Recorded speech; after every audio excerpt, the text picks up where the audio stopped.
Ako po si Martin Barreto, ang operator po ng 30cm dito po sa SPJL Plus. Ginagamit po ito ng 5 beses sa isang linggo na may total run ng 147 meters. Ito po ang printer head. Ang cupping na may 100% good condition at ang wiper. Ganito po ang tamang pag-head clean.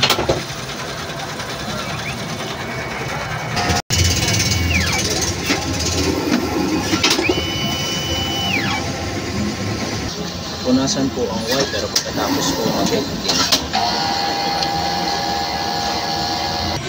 Ganito naman po ang tamang pag-nozzle check.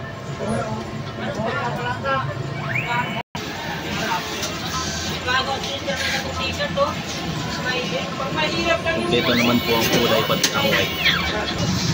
Ito po ang ink system na nasa tamang label lang po. Ang waste tank nakapapalit lang po kahapon. At ang ABR. Ito po ang aking consumables na use at unused po. 4 na black, 2 yellow, 2 magenta, 3 cyan, 3 white, 5 green cleaning solution,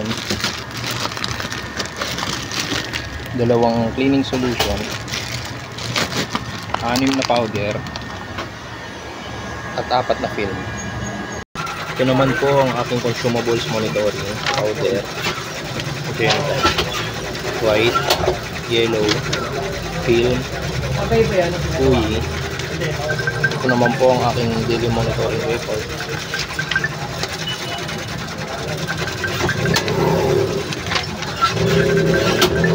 Ito naman po ang aking